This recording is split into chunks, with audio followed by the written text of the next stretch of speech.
Now, the other surprise, and this is just because he's been there for so long, I figured him for a lifer, either as a talent or a coach, but I guess there's no such thing as a lifer in this company, was Dolph Ziggler. After 19 years with WWE, Dolph Ziggler found himself on the cut list this week, probably because of the money he was making. The money he was making relative to what they had him doing, they felt it wasn't worth it to keep him around. He was a high-dollar contract they could get rid of. But 19 years, that's not too shabby for a guy who started out as a caddy for Kerwin White and then became a male cheerleader. To have that type of longevity, over 1,500 television matches. You know, people will call him one of the most underrated stars of all time. I disagree. I don't think he was underrated at all. I think most people recognize how good he was. I think he was underappreciated. One of the most underappreciated stars in WWE history. There were many times where it seemed like he was on the verge of breaking out. And then for one reason or another, it just didn't happen because, well, I say one reason or another. The vast majority of those times, it was because Vince McMahon just never saw him at that level. That's just the fact of life there. He just didn't.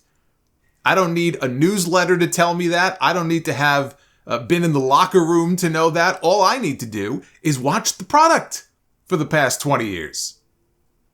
And I could tell that Vince McMahon never saw Dolph Ziggler as a top guy or a main eventer. Because if he did, he would have been there. And he would have stayed there. Dolph Ziggler will go down as the greatest utility player in WWE history. And there is no shame in that. It's an important role. But that's what he will go down as. Where he brought value to the company and really shined was in his versatility. You know, Chris Van Vliet asked him once, what's the thing he loves most about, I think the question was, what do you love most about working for WWE, or the proudest thing you've done or whatever in WWE? He said it's the fact that they could plug him into whatever situation they needed him in, whether it's singles, whether it's tags, main roster, NXT, and he would deliver every single time. Even if it was a match that he felt, okay, the fans know, all right, he's not going to win. But man, he's going to go out there and steal the show. And that's what he's most proud of. And, you know, go out there and make his partner or his opponent look good. That's where he really brought value. He was a lot like Kane in that way. Whatever role you needed him to play, he could do it. As a babyface, as a heel, in singles, in tags, serious, comedy, didn't matter. Difference is, Kane was a main eventer. Dolph was not. That's the difference. That's why I say Dolph is the greatest utility man. Survivor Series 2014, one of his standout moments as part of Team Cena against The Authority. That was the night that Sting debuted. The Vigilante Sting! I gotta say it right. It's the Vigilante Sting. Fucking idiots. But he pulled Ziggler on top of Seth Rollins to win the match. He was the sole survivor for his team. They had the chance to run with that. His popularity was way up during that period of time. And as they did time and time again with this man, they didn't do it. Because in the mind of McMahon, that wasn't the role that they envisioned for Dolph Ziggler. He had a feud with The Miz for the Intercontinental title. That was as good as anything they had done with that title in years. Or since, until Gunther won the title. Miz even paid tribute to Dolph on Instagram, and he singled out their No Mercy match in 2016, career versus title. But his crowning moment is one that I was in the building for, and it's still to this day one of the loudest reactions that I have ever been a part of, and that includes all of the Attitude Era shows that I attended back in the day with Austin and Rock and all those guys. This is up there with those. It was his Money in the Bank cash-in on Raw the night after WrestleMania 29. On Alberto Del Rio, the fans blew the roof off when his music first hit. Then they replaced it with a brand new roof, and they blew it off again after he won the title. I mean, when it comes to all-time great Money in the Bank cash-ins, 1 and 2 are always Seth Rollins at WrestleMania 31 and Dolph Ziggler on Raw. That's it. That's where the conversation starts and stops for me. You know, I could understand people thinking it was the first one with Edge, or RVD beating Cena at One Night Stand. That was technically a cash-in, even though he called his shot in advance. But for my money, it's Seth Rollins and then Dolph Ziggler. When it comes to all of the missed opportunities to be bigger than he was. And there were plenty of times that creative failed this man. No one should be crying for Dolph Ziggler. He had a great career there. He held every title there is to hold multiple times. I mentioned Ali never had any title in the company in the 7 years he spent there. Dolph was a world heavyweight champion, an intercontinental champion, United States champion, multiple-time tag team champion with different partners, NXT champion, Money in the Bank winner. You know, he's in that same class, that same category with someone like Sheamus and Miz, who have been there a very long time. They've had a lot of success. They'll be, first ballot Hall of Famers when it's their time to go in. So they always had him involved in something. Got to work with all the top names in the company, except maybe The Undertaker. I don't remember them ever having a match.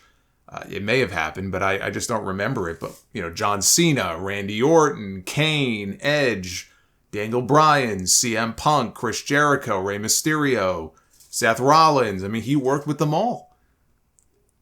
He made a ton of money doing what he loves. But the reason I say that nobody should be crying for Dolph Ziggler, for all the times that they dropped the ball with this guy, is because he had the chance to walk away. More than once. Over the course of those 19 years. How many times do you think his contract came due for renewal? He had the chance to walk away if he was unhappy. If he was as unhappy as a lot of the fans were over how he was being used, he had the chance to walk. If he felt like he was being underutilized or being utilized but maybe not in the way that he wanted to be, he could have said, in a respectful way, thank you for the opportunity. I think I need to leave. I'm going to go away. I'm going to show you what I can really do. And he could have tore it up on the indie scene like nobody's business. And it probably would have driven his value up that much more to where WWE would have eventually brought him back. And maybe they would have pushed him more seriously. Maybe they would have looked at him in a different light. Right? Look what happened to Drew McIntyre. Now, he got let go the first time. He got fired, but he went out there. I mean, everything about him, his body, he changed everything about himself, and he made himself a bigger star. So when he came back to the company, and funny enough, when he came back, who was the person they paired him up with? Dolph Ziggler. But they looked at him in a totally different light. That could have been Dolph Ziggler. And maybe they would have pushed him more seriously instead of the start and stop stuff they were doing with him. Maybe Vince McMahon would have had more respect for him because he obviously only saw him at a certain level.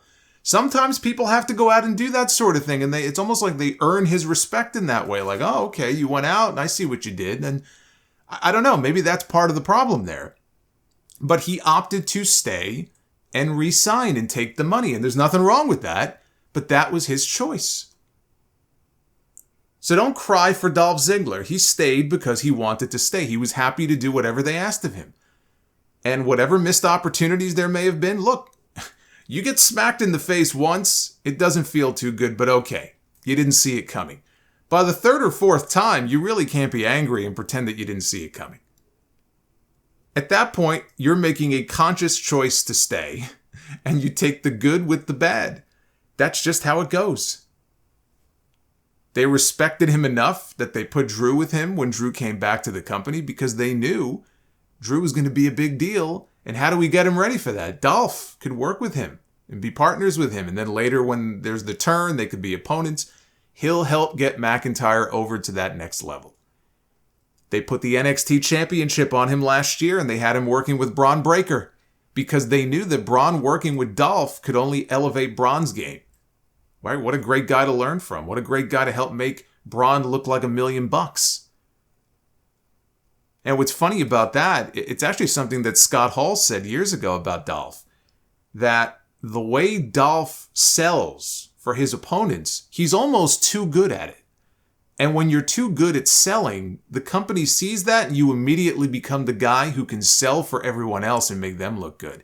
But you do that at your own expense. So one of his greatest attributes, which is his selling, probably worked against him more than it helped him. But I would not rule out WWE bringing him back at some point. My gut tells me he's going to end up in AEW. His brother works there. He's been including Dolph recently on episodes of Being the Elite. Either WWE didn't know or they didn't care. But he's kind of been popping up there. His brother is tight with the Elite. All Dolph has to do is just say the word. I'm sure Tony Khan would bring him in. And Ziggler is someone who not only could work as a talent, but if he wanted to, he would be a tremendous asset as a coach. And the same goes for WWE. I could see him in a role at the Performance Center. Maybe at some point down the road, Dolph Ziggler could become Shawn Michaels' right-hand man, and he can help out HBK and NXT. He was one of the most respected veterans in that locker room. John Cena and The Rock both tweeted about him and gave the man his flowers this week. That says a lot. Of all the people who were cut, that those two guys took the time to go on their social media and put this guy over. But I think AEW is the likeliest destination for him.